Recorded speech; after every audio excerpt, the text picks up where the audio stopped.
Budget গতকাল পেশ করা হয়েছে টেলিভিশনের ভাষণের মাধ্যমে। মাননীয় অর্থ উপদেষ্টা এটা করেছেন। আমি তখন ডিটেলভাবে দেখার সুযোগ পাইনি, কাজেই আমি তখনই তৎক্ষণিকভাবে আমি কোনো প্রতিক্রিয়া দিতে পারিনি। সেই কারণে আজকে আপনাদের এখানে আমন্ত্রণ জানিয়েছি। আপনারা কষ্ট করে এসেছেন, আমি ধন্য হয়েছি। বর্তমান বাজেট সম্পর্কে বলতে গেলে আমি বলতে চাই যে সবসময় আমরা যেটা বলে আসছি সেটা হলো বাজেট একটা সরকারের বা যারা বাজেট দেন তাদের সেই দলের রাজনৈতিক দর্শনের প্রতিফলন এবং এই দর্শনের বাস্তবায়ন। বাজেট সাধারণত একটি সরকারের রাজনৈতিক দর্শন এবং দর্শনের প্রতিফলন এবং বাজেটের মাধ্যমে বাস্তবায়নের এটার প্রতিফলন, এটাই আমরা দেখতে পাই। সেখানে বর্তমান বাজেটটি আমি সার্বিকভাবে বলতে গেলে বিগত সরকার বা যাকে অতীত ফ্যাসিস্ট সরকার বলা হচ্ছে সেই বাজেটের অনুকরণে করা হচ্ছে। মোটামুটি একই ভাবধারা এবং একই রাজনৈতিক দর্শন এর প্রতিফলন এবং একইভাবে এটার বাস্তবায়নের কথা বলা হচ্ছে। একই ধরনের কথা, যেগুলো আমরা বিগত সরকারের আমলে যে কথাগুলো বলেছিলাম সেই কথাই এখনই বলতে হচ্ছে। সেখানে এক কথায় বলতে গেলে আমার কাছে যেটা মনে হয়েছে, হয়তো সবাই কীভাবে নেবেন জানি না, যে দর্শনটি হলো ফেসিবাদের দোসর ও নব্য ফেসিবাদের রাজনৈতিক দর্শন। যদি কতটা ফেসিবাদ বলি তাহলে ফেসিবাদের দোসর এবং নব্য এখন যেটা করছেন ওটাও ওই ফেসিবাদের স্টাইলই করা হচ্ছে। ফলে দর্শন হলো ফেসিবাদের দোসর ও নব্য ফেসিবাদের রাজনৈতিক দর্শন। এটি বাজেটের মধ্যে থেকে আমার প্রথম মনে হয়েছে। সবচেয়ে বড় কথা হলো যে বাজেটে যে লক্ষ্যমাত্রাগুলো ধার্য করা হয়েছে, যে রাজস্ব লক্ষ্যমাত্রা গতবারও যেটা ধার্য করা হয়েছিল সেখানে তখনও আমরা বলেছিলাম, এখনও বলছি, সেই লক্ষ্যমাত্রা অর্জন করা প্রায় অসম্ভব, অনেক বেশি করা হয়েছে। আর সেখানে ঘাটতি এবছর আমরা যখন পর্যন্ত দেখেছি তত ঘাটতি যেটা দেখা যাচ্ছে সেটা যদি সরলীকরণ করি 10 মাসেরটা 1 বছরে করি তাহলে ঘাটতি প্রায় 2 লক্ষ কোটি টাকার মতো হয়। তো গতবার ছিল 7,97,000, এটা এখন 7,90,000 কোটি টাকার বাজেট। তার মধ্যে মোট ঘাটতি দেখানো হচ্ছে 2,51,000 কোটি টাকা, 51,600 কোটি টাকা গতবার ছিল। একবার দেখা হচ্ছে 2,26,000 কোটি টাকা। আর রাজস্ব আদায়ের যেটা ঘাটতি সেখানেই 2 লক্ষ কোটি টাকা এক্সট্রা হচ্ছে, মানে নতুনভাবে ঘাটতি আমরা দেখতে পাচ্ছি।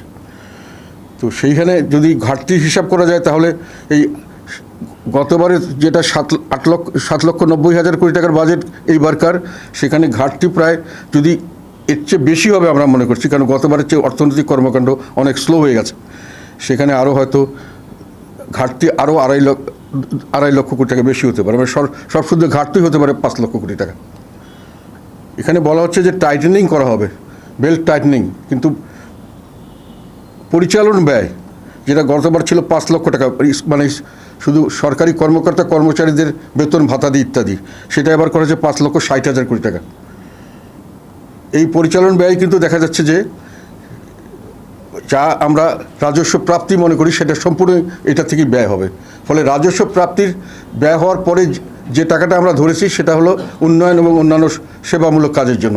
সেই অর্থ কিন্তু আমরা গতবার বলেছি, এখনও বলছি, যে যদি রাজস্ব আরে ঘাটতি হয় তখন আবার এখানে ঋণ এবং দিয়ে দেশি এবং বিদেশি ঋণ দিয়ে এগুলো করা হয়। কিন্তু এবার দেশি এবং বিদেশি ঋণ কতটুকু পাওয়া যাবে আমরা জানি না। ফলে যেগুলো পরিকল্পনা সরকার থেকে গ্রহণ করেছেন, এই বেতন ভাতাদির বাইরে উন্নয়ন কর্মসূচি প্লাস সেবামূলক কাজ, এগুলোর জন্য অর্থায়নের ব্যাপক সংকট দেখা দিবে বলে আমরা আশঙ্কা করছি। ফলে এই বাজেটটি বাস্তবায়নযোগ্য বাজেট শুধু নয়, তাই নয়, এই বাজেটের যা পরিকল্পনা বলা হচ্ছে এগুলি একেবারেই সম্পূর্ণভাবে কাগজি পরিকল্পনা। কেননা আমরা দেখতে পাচ্ছি যে যেটা আয় করা হচ্ছে বলে মনে করা হচ্ছে, সেই আয়টি সম্পূর্ণভাবে, যদি আয়ও করতে পারে, সম্পূর্ণভাবে ব্যয় হবে আমাদের বেতন ভাতাদি দিয়ে, আর বাকি সবগুলোকে আমার ঋণ করে করতে হবে। এখন বেতন ভাতাদির যেটা ব্যয় করব সেটা যদি আমাকে আবার ঘাটতি এখানে আসে তাহলে ওখানেই আমাকে ঠিকমতো বেতন ভাতাদি দেওয়া যাবে না। ফলে অন্যান্য সেবামূলক কাজ, ডেভেলপমেন্ট ওয়ার্কের টাকা পাওয়া যাবে না। সেটা এতদিন পর্যন্ত ম্যানেজ করা হয়েছে বিগত সরকারের আমলে দেশি বিদেশি ঋণ নিয়ে, দেশের ব্যাংকের থেকে প্রচুর অঙ্ক ঋণ নেওয়া হতো। এখনও সেটা ঋণ নিতে হবে। এবং এখানে আমরা মনে করছি যে দেশি বিদেশি ঋণের ক্ষেত্রে গত সরকার যত সহজভাবে করতে পেরেছিল, এইবার এটা আরও কঠিন হয়ে যেতে পারে। কেননা দেশি ঋণ দেওয়ার মতো ব্যাংকের ক্যাপাসিটি নেই, অনেক ব্যাংক কাজ করতে পারছে না সঠিকভাবে, অর্থনৈতিক কোনো কর্মকাণ্ড নেই, ব্যাংকগুলো দিতে পারছে না, দেউলিয়া হয়ে গেছে। আর বিদেশি ঋণ এই অবস্থায় রাজনৈতিক স্থিতিশীলতা না থাকার, আইন শৃঙ্খলার উন্নতি না হওয়া পর্যন্ত বিদেশি ঋণ সংস্থাগুলি কতটুকু বর্তমান সরকারকে ঋণ দেবে সেটা নিয়ে আমরা সন্দিহান। ফলে আমি মনে করি যে এই বাজেটটি আমাদের জন্য কোনো সুখবর বয়ে আনছে না, এটা তেমন কোনো স্বস্তিও আনছে না। সাধারণ মানুষের জন্য এটা বড় ধরনের একটা অস্বস্তির এবং বিপদের আশঙ্কা তৈরি করেছে। এই বাজেটের যেটা প্রবৃদ্ধি দেখা যাচ্ছে যে নিম্নগামী। গতবার যা প্রবৃদ্ধি ধরা হয়েছিল তার চেয়ে প্রবৃদ্ধি অনেক কম হয়েছে। এবার যে পরিস্থিতি হয়েছে তাতে যে লক্ষ্যমাত্রা প্রবৃদ্ধি ধরাই হয়েছে কম। গতবার 6.75% ধরা হয়েছিল, এবার 5.5% ধরা হয়েছে। গতবার হয়েছিল মাত্র 3.97, মানে 4%-এর নিচে। এবার কিন্তু আরও নিচে হতে পারে। তো প্রবৃদ্ধি যদি নিচে হয় তাহলে কর্মসংস্থানের সুযোগ কী করে তৈরি হবে এবং কীভাবে ব্যবসা বাণিজ্যের মন্দাভাব কীভাবে দূর হবে। তো প্রবৃদ্ধির নিচে হলে যেমন কর্মসংস্থান থাকবে না, ব্যবসা বাণিজ্যের মন্দা হবে, এবং সবগুলো মিলে কিন্তু আবার অর্থনৈতিকভাবে সরকারকে যে রাজস্ব সেখানে কম রাজস্ব আয় হবে। তো আমরা যেটা দেখতে পাচ্ছি সেটা হলো, আর একটা হলো এই মূল্যস্ফীতিটাও গত সরকারের আমলে দেখেছিলাম আমরা একটা 6.75, যেটা তখন আমরা বলেছিলাম যে এই মূল্যস্ফীতি আনতে পারবে না সরকার, বিভিন্ন কারণে অনেক ধরনের অনেক আমাদের অর্থনীতিবিদদের আশঙ্কা ছিল, আমাদেরও আশঙ্কা ছিল। এখন ধরা হচ্ছে 6.5%, কিন্তু এখন পর্যন্ত মূল্যস্ফীতির হার আমরা মানে এই কয়েক এপ্রিল পর্যন্ত আমরা 9.17 পর্যন্ত আনতে পেরেছি, কিন্তু এর চেয়ে নিচে নামানো যায়নি। বলতে গেলে প্রায় 10%-এর কাছাকাছি সবসময় ছিল। তো সেটার যে সামনের দিকে কমবে তার কোনো লক্ষণ আমরা দেখছি না। কাজে একদিকে চাকরি বাকরির অসুবিধা, একদিকে ব্যবসা বাণিজ্য মন্দা, আর একদিকে মূল্যস্ফীতি, সব মিলে সাধারণ মানুষের মানে ক্ষুধার্ত মানুষের সংখ্যা বাড়বে, অভুক্ত মানুষের সংখ্যা বাড়বে, এবং দেশ ওই দিকেই পরিচালিত হচ্ছে। তো এখানে আর দুই একটা জিনিস আমি বলতে চাই, যেটা নিয়ে আমরা বিগত সরকারের সঙ্গে তুলনামূলক বলছি, যেটা বিদ্যুৎ খাত নিয়ে আমরা সবসময় বলতাম যে বিদ্যুৎ খাত নিয়ে একটা অনেক ধরনের কাজ হচ্ছে। বর্তমান সরকার কিন্তু এই বিদ্যুৎ খাতের তেমন কোনো উন্নতি করতে পারেননি। গতবারও দেখলাম বিদ্যুৎ জ্বালানি খাতে ওনারা 22,705 কোটি টাকা লিখেছিলেন বরাদ্দ, এটার বেশিরভাগ হলে ভর্তুকি। 22,000 এখন রেখেছেন 22,520 কোটি টাকা, এটা ভর্তুকি। তার মানে ভর্তুকি এখনও দেওয়া হচ্ছে।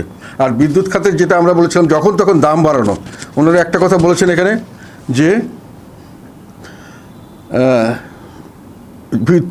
বিদ্যুৎ মূল্য নিয়ন্ত্রণ রাখতে বিদ্যুতের দাম আপাতত না বাড়ানো ও মূল্যস্ফীতি নিয়ন্ত্রণ রাখতে বিদ্যুতের দাম আপাতত না বাড়ানোর সিদ্ধান্ত নিয়েছে।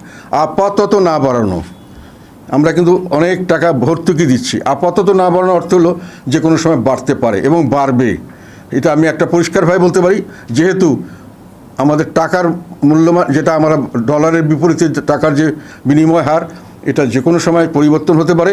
সঙ্গে সঙ্গে ইন্টারন্যাশনাল সমস্ত জায়গায় আমাদের যেগুলো থাকে, আমরা জ্বালানি তেল নিয়ে আসি, সেগুলোর দাম বাড়তে পারে এবং বিদ্যুতের দাম হতো আবার বাড়তে পারে। মানে একদিকে ভর্তুকি দিচ্ছি, আবার বিদ্যুতের দাম বাড়ছে। এটা আমরা গতবার সরকারের আমলেও এটা প্রোটেস্ট করেছিলাম, এখনও কিন্তু একই ব্যাপার। কাজে ফ্যাসিস্ট সরকার আর এই সরকার পার্থক্য আমরা এখানে দেখছি না। আর এটা বলেছেন ওনারা পরিকল্পনা ক্রমান্বয়ে হ্রাস করবে, পরিকল্পনা করছেন। কীভাবে হ্রাস করবেন যেটা বলেছেন, এটা কতটুকু কার্যকর হবে 10% করে, সেটা নিয়ে আমি সন্দেহ করি। আর একটা ছিল গ্যাস সেক্টর। এখানে আমরা বারংবার বলেছিলাম যে গ্যাস সেক্টরে গ্যাস যেভাবে করা হচ্ছে, যেভাবে এইখানে গ্যাসের ব্যাপারে আমরা খুব উদ্বিগ্ন ছিলাম। ওনারা এখন যেটা বলছেন সেটাও আমার কাছে মনে হচ্ছে একটা বায়বীয় কথা। আমরা গ্যাস লোকাল ইয়ের থেকে গ্যাস তৈরি করে গ্যাস দিতে পারবো, এটার কোনো সম্ভাব্যতা কতটুকু গ্যাস আমরা পারবো আমরা জানি না। কাজেই গ্যাসের দামও হয়তো নিয়ন্ত্রণে থাকবে না এবং গ্যাসের দামও বাড়বে এবং গ্যাস হয়তো সবসময় সব কিছুতে দেওয়া সম্ভব হবে না। আর কয়েকটি বিষয় আমি খেয়াল করলাম, যেটা বিভিন্ন এক্সপার্টদের ওপিনিয়ন আমরা সবসময় লক্ষ্য করে থাকি। সেখানে আমার কথাগুলি বিভিন্নভাবে এসছে। যেটার মধ্যে সবচেয়ে বড় যেটা এসছে সেটা হলো, যেটা নিয়ে আমরা বিশালভাবে গতবার ফাইট করেছিলাম, যে বারে বারে কালো টাকা সাদা করতে দেওয়া, এটা নীতি গর্হিত কাজ, সংবিধান বিরোধী কাজ। এটা আমি কয়েকবার সংসদে বলেছিলাম, এটাকে বন্ধ করে দেওয়া উচিত চিরতরে, এবং এটাকে কোনো ক্রমেই এনকারেজ করা উচিত না। যে কোনো নামেই এনকারেজ করা হয়েছে। তখন এটা নিয়ে একটা মোটামুটি ধরেই নেওয়া হয়েছিল যে পরবর্তীতে এইটা সংস্কারের মধ্যে এটি হবে বড় সংস্কার, যে মানে আমাদের কালো টাকা আর সাদা করতে দেওয়া হবে না। এখন দেখা গেল এই সরকারও কালো টাকা সাদা করার সুযোগ দিয়েছেন। এটা আমি মনে করি যে একটা রাজনৈতিক দর্শনের দিক দিয়ে ফ্যাসিস্ট সরকারের চেয়ে এটা কোনো বেটার কোনো সংস্কার এই বর্তমান সরকার দিতে পারলেন না। তো বাকি এটা একটা বড় ধরনের ব্যত্যয় আমি মনে করি। যে আবার বারংবার বলা হয়েছিল গতবার যে এগুলো কালো টাকা সাদা করার সুযোগে খুব বেশি টাকা সরকার তহবিলে আসে না, এবং আলটিমেটলি এটা শুধু কিছু মানুষ, দুর্নীতিবাজ মানুষ, তাদের দুর্নীতি থেকে সহনশীল করার জন্য ব্যবহার করে। এবং সেখানে দুর্নীতিবাজদেরকে আমরা বারংবার বলেছিলাম যে দুর্নীতিবাজদের রোধ করতে হলে এটাকে প্রথম এটাকে রোধ করা দরকার, বৈধতা দেওয়া যাবে না। কিন্তু এই সরকারও এটাকে দুর্নীতিবাজদেরকে রোধ করার একটা ব্যবস্থা দিয়েছেন। বিদেশ থেকে টাকা আনার ব্যাপারে ওনারা তেমন কোনো নীতিমালা দিতে পারেননি, যেটা ওনারা বারে বারে বলেছিলেন যে বিদেশে যারা টাকা পাচার করেছে তাদেরকে ওনারা নিয়ে আসবেন বলেছেন, করবেন, কিন্তু কোনো দিতে পারেননি। এইখানে আমি দুই একটি কথা বিশ্লেষকদের বলতে চাই। ডক্টর সেলিম রায়হানের এটা আমার কাছে ভালো লেগেছে কয়েকটা, এইটি আমি তুলে ধরতে চাই। কর্মসংস্থান সৃষ্টি, আয়ের বৈষম্য হ্রাস, বিনিয়োগ বান্ধব পরিবেশ তৈরি এবং সামাজিক সুরক্ষা ব্যবস্থার সম্প্রসারণ, এই চারটি বিষয়ে কোনো সুস্পষ্ট কৌশলগত রূপরেখা নেই। ফলে বাজেট কেবল প্রশাসনিক এক ঘোষণায় পরিণত হতে পারে। এটা আমি আশঙ্কা করি মোটামুটি এটিই হবে। কারণ টাকা কোথা থেকে দিবে, ওনারা টাকা উঠাবে কার থেকে, কোথা থেকে উঠাবে? ইকোনমিক কোনো কর্মচারী, আমি তো বললাম রাজস্ব প্রাপ্তি দিয়েই আমরা কিন্তু সরকার পরিচালনা করি, বাকিটা আমরা ধার কর্য করে চলি। এখন রাজস্ব প্রাপ্তিও অনেক কমে যাবে, পরে ধার কর্য করে আমাকে হয়তো সরকারের বেতন দিতে হবে, আর বাকিগুলো আমি কোথা থেকে দেবো? এগুলো নিয়ে আমার যথেষ্ট আশঙ্কা আছে যে সমস্ত যেগুলো ওনারা সেফটি নেটওয়ার্ক যেটাকে বলে, সামাজিক নিরাপত্তা ইত্যাদি, এগুলো খাতে ওনারা যা বলছেন এটা ওনারা মনে করতে বাস্তবে অতটুকু পারবেন বলে আমি বিশ্বাস করতে পারছি না। আর বৈষম্যহীন সমাজ গঠন বা বাজেটের মূল দর্শন হলো, এটা সিপিডি থেকে বলেছে, এর বাস্তব পদক্ষেপে ঘাটতি রয়েছে। বৈষম্যহীন সমাজ গঠনের জন্য কীভাবে করবেন তার জানা নেই। আর একটা কথা আমার নিজের কাছে চোখে পড়েছে, ওনারা নাকি উদ্যোক্তা তৈরি করবেন। উদ্যোক্তা তৈরি করার বিষয়ে আমার কথা হলো কোনো আপত্তি নেই। উদ্যোক্তা তৈরির প্রোগ্রাম এখনও আছে, আগেও ছিল। অনেক ক্ষেত্রে অনেকভাবে ট্রেনিং দেওয়া হয়, মাছ চাষ, কৃষিকাজ, গরু ছাগল, এগুলো ভালো। কিন্তু আমাদের সবচেয়ে বড় জিনিস হলো উদ্যোক্তা তৈরি করার জন্য আমরা একটা যেন ভাবটা এমন হয়ে গেছে যে আমাদের দেশে লেখাপড়ার কোনো কিছু দরকার নাই, ইউনিভার্সিটি কলেজ এগুলো দিকে কোনো খবর নাই। তো এটা তো আমরা গ্রহণ করতে পারি না। আমরা লেখাপড়া বাদ দিয়ে সবাই উদ্যোক্তা হবে, ছাত্ররা সবাই গিয়ে ব্যবসা করবে আর সরকারে যোগদান করবে আর রাজনীতি করবে, এই ধরনের একটা পরিবেশ সৃষ্টি করা হচ্ছে।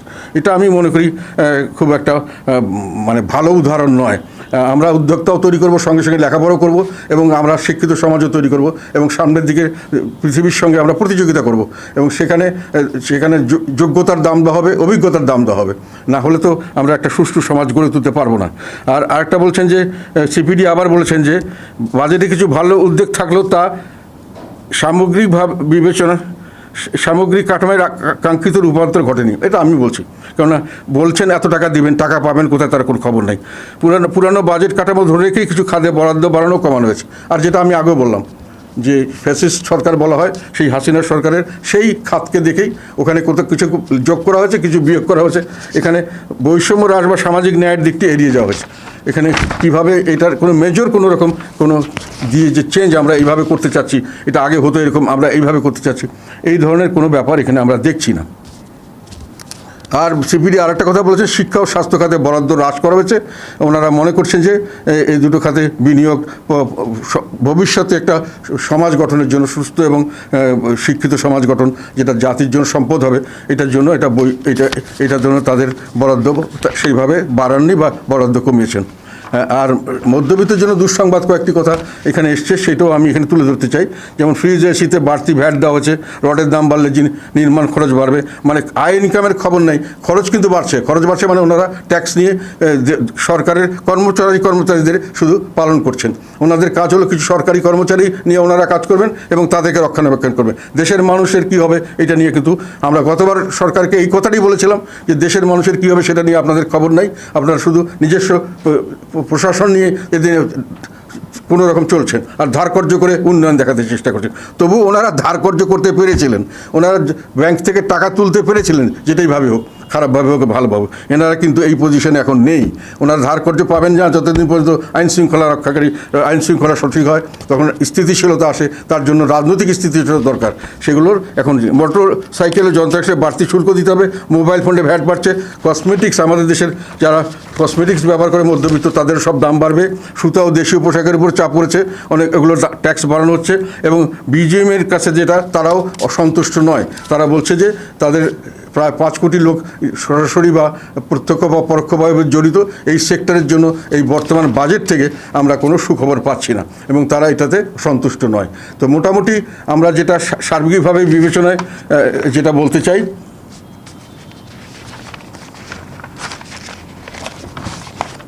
সেটা হলো সাধারণ মানুষ দরিদ্র থেকে দরিদ্র অবস্থায় পৌঁছাবে। আমাদের আশঙ্কা হচ্ছে এই বাজেটের ফলশ্রুতিতে দ্রব্যমূল্যের লাগামহীন ঊর্ধ্বগতির কারণে অর্ধভুক্ত এবং অভুক্ত মানুষের সংখ্যা ব্যাপকভাবে বৃদ্ধি পাবে বলে আশঙ্কা করছি সামনে। আর সার্বিকভাবে দেশের মানুষের জন্য এই বাজেটে কোনো সুখবর বা স্বস্তি থাকছে না বলেই আমরা মনে করছি। ধন্যবাদ।